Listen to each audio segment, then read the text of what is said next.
जय श्री कृष्णा। राधे राधे। आप सभी का दिन शुभ और मंगलमय हो। मंगलवार व्रत की कथा जो भी मनुष्य श्रद्धा और विश्वास के साथ सुनता है उसके जीवन में अनेक अद्भुत परिवर्तन होते हैं। धर्मशास्त्रों में कहा गया है कि मंगलवार व्रत कथा सुनने से और उसका पालन करने से हनुमान जी की विशेष कृपा प्राप्त होती है। इस कथा का प्रभाव केवल आध्यात्मिक ही नहीं बल्कि सांसारिक जीवन में भी सकारात्मक बदलाव लाता है। मंगलवार व्रत की कथा सुनने मात्र से मनुष्य के सभी प्रकार के संकट दूर हो जाते हैं। यह कथा हमें सच्चे धर्म, सेवा और निस्वार्थ भाव की प्रेरणा देती है। हनुमान जी की कृपा से भक्त हर परिस्थिति में विजय प्राप्त करता है और उसका जीवन सुखमय हो जाता है। मित्रों, आज सभी से निवेदन है कि इस वीडियो को पूरा जरूर देखें। इसमें मंगलवार व्रत की कथा का विस्तार से वर्णन किया है। आप इस वीडियो को स्किप बिल्कुल ना करें और कमेंट में जय श्री राम जरूर लिखिए।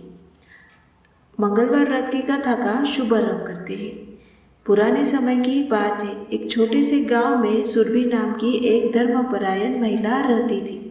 वह हर मंगलवार व्रत रखती थी और मनुष्य हनुमान जी को अपना सर्वस्व मानती थी। वह शांत जीवन जी रही थी। एक दिन ऐसा मोड़ आया जिसने पूरे गांव को और उसका जीवन चौंका दिया। सुरभि का पति रघुनाथ खेती करता था, लेकिन कई वर्षों से खेतों में उपज कम होते जा रही थी।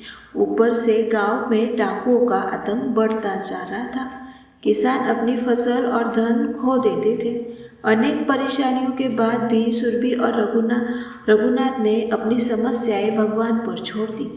सुरभि ने और अधिक श्रद्धा के साथ मंगलवार का व्रत करना आरंभ किया। एक मंगलवार रात व्रत के बाद सुरभि को एक अजीब सा स्वप्न आया। उसने देखा कि एक बूढ़ा साधु उसे जंगल में स्थित एक गुप्त स्थान पर जाने के लिए कह रहा है। साधु बोला, वही तुम्हारी सभी समस्याओं का समाधान छिपा है, लेकिन ध्यान रखना, वहाँ जो दिखता है वह हमेशा सत्य नहीं होता। सुबह सुरभि ने स्वप्न पति को बताया। रघुनाथ ने इसे सामान्य सपना कहकर टाल दिया, लेकिन सुरभि का मन नहीं माना और वह अकेली जंगल की ओर चल पड़ी। रास्ते में उसे लगा जैसे कोई उसकी हर हरकत पर नजर रख रहा हो। जब वह बताए गए स्थान पर पहुंची तो उसने वहां एक खंडर पड़ा हुआ मंदिर देखा। मंदिर के अंदर एक पुराने वटवृक्ष के नीचे एक संदूक रखा हुआ था। सुरभि ने संदूक खोलने की कोशिश की, पर संदूक नहीं खुल रहा था। अचानक तेज हवा चलने लगी और ऐसे लगा जैसे कोई अदृश्य शक्ति उसे रोकने की कोशिश कर रही हो। सुरभि घबरा गई, लेकिन तुरंत उसे अपनी श्रद्धा याद आ गई। उसने हनुमान जी का नाम लेकर फिर से प्रयास किया। इस बार संदूक खुल गया और एक चमकदार रोशनी फैल उठी।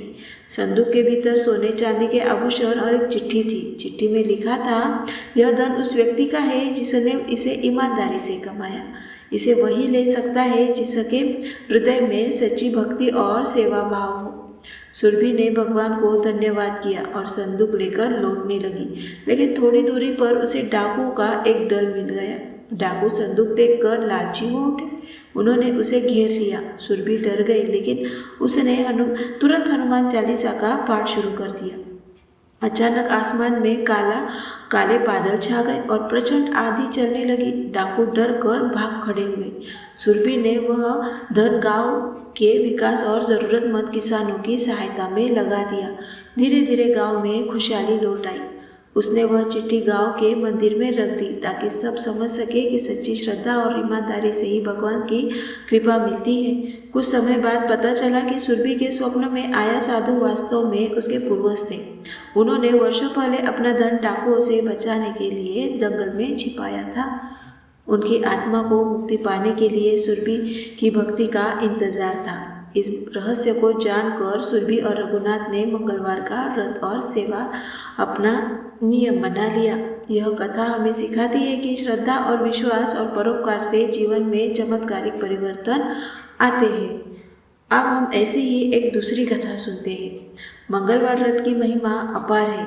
इसे सुनने और करने से व्यक्ति के जीवन में सुख, शांति और समृद्धि आती है। आज हम एक ऐसी कथा सुनाते हैं जो हनुमान जी की कृपा और भक्त की सच्ची भक्ति का प्रमाण है। बहुत समय पहले की बात है।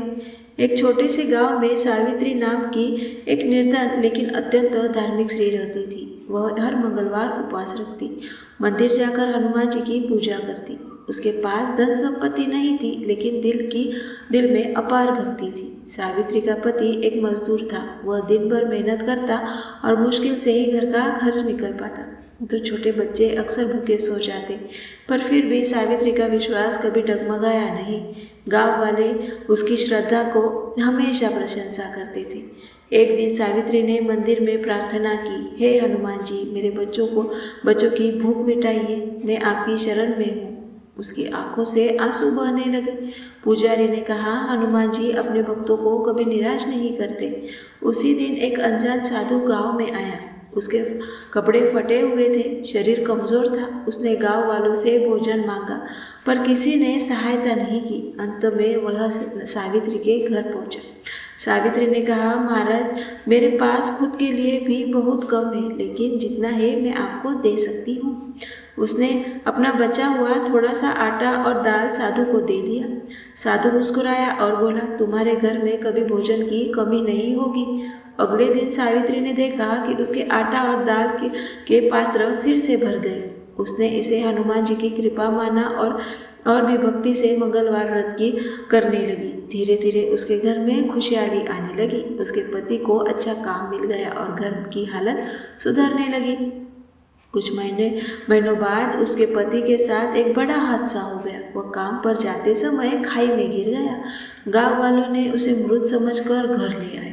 सावित्री रोते रोते हनुमान जी के चरणों में गिर पड़ी।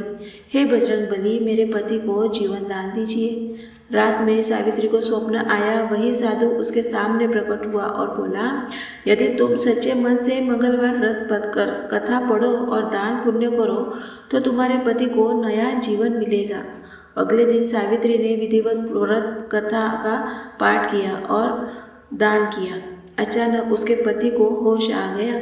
उसने कहा, जब मैं खाई में गिरा तो एक वानर रूपी साधु ने मुझे पकड़ा और कहा कि अपनी पत्नी के पास लौट जाओ। सावित्री समझ गई वह साधु कोई साधारण व्यक्ति नहीं बल्कि स्वयं हनुमान जी थे। इसके बाद उनके घर में सुख समृद्धि बढ़ने लगी। गांव वालों ने भी मंगलवार व्रत रखना शुरू कर दिया। वीर हनुमान कहते हैं, सच्ची भक्ति और श्रद्धा से किया गया कार्य कभी व्यर्थ नहीं जाता। कठिनाई कितनी भी बड़ी हो, लेकिन यदि विश्वास मजबूत हो तो भगवान अवश्य सहायता करते हैं। इस वीडियो को देखने के लिए आप सभी का धन्यवाद। कृपया कमेंट में जय श्री राम जरूर लिखें।